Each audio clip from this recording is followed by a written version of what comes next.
తిరుమలలో ఉత్తర ద్వార దర్శనాలు ప్రశాంతంగా కొనసాగుతున్నాయి. మిగిలిన రోజులకు రేపటి నుంచి టోకెన్లు జారీ చేస్తారు. రోజుకు 40,000 టోకెన్లను శ్రీవారి భక్తులకు కేటాయిస్తారు. ఈ టోకెన్ల కోసం పెద్ద ఎత్తున భక్తులు తిరుమలకు చేరుకుంటున్నారు. తిరుమలలో ఉత్తర ద్వార దర్శనాలు కొనసాగుతున్నాయి. ఈ నెల 18 వరకు వైకుంఠ ద్వారాన్ని తెరిచి దర్శనం కల్పిస్తున్నారు.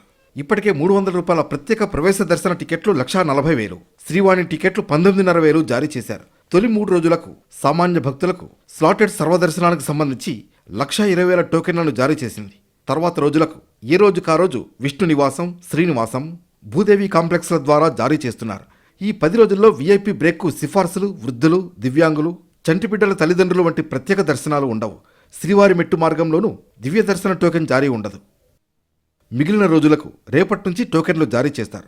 రోజుకు 40,000 టోకెన్లను శ్రీవారి భక్తులకు కేటాయిస్తారు. ఏ రోజుకు సంబంధించిన టోకెన్లను అంతకుముందు రోజు కేటాయించాలని టీటీడీ నిర్ణయించింది. తిరుపతిలోని 3 కేంద్రాల్లో మాత్రమే టోకెన్లు జారీ చేస్తారు. శ్రీనివాసం, విష్ణు నివాసం, భూదేవి కాంప్లెక్స్ వద్ద టోకెన్లు ఇస్తారు. ఈ టోకెన్ల కోసం పెద్ద ఎత్తున భక్తులు తిరుమలకు చేరుకుంటున్నారు. తొక్కిసలాట ఘటనతో క్యూలైన్ల దగ్గర భారీగా భద్రత ఏర్పాటు చేశారు. ఇక శనివారం తిరుమలలో చక్రస్నాన మహోత్సవాన్ని వైభవంగా నిర్వహించారు ఆలయ అర్చకులు. వైకుంఠ ద్వాదశి పర్వదినాన్ని పురస్కరించుకుని శనివారం ఉదయం 4:30 నుంచి 5:30 నడుమ స్వామి చక్రస్నానం జరిగింది. ఆలయంలో నిత్య ప్రచారాలు, కైంకర్యాలు నిర్వహించిన అనంతరం చక్రతాళ్వార్ను పల్లకిపై ఆలయం వెలుపలకు తీసుకొచ్చారు. వరహ పుష్కరిణిలో శ్రీ సుదర్శన చక్రతాళ్వార్కు విశేష స్నపన తిరుమంజనం నిర్వహించారు.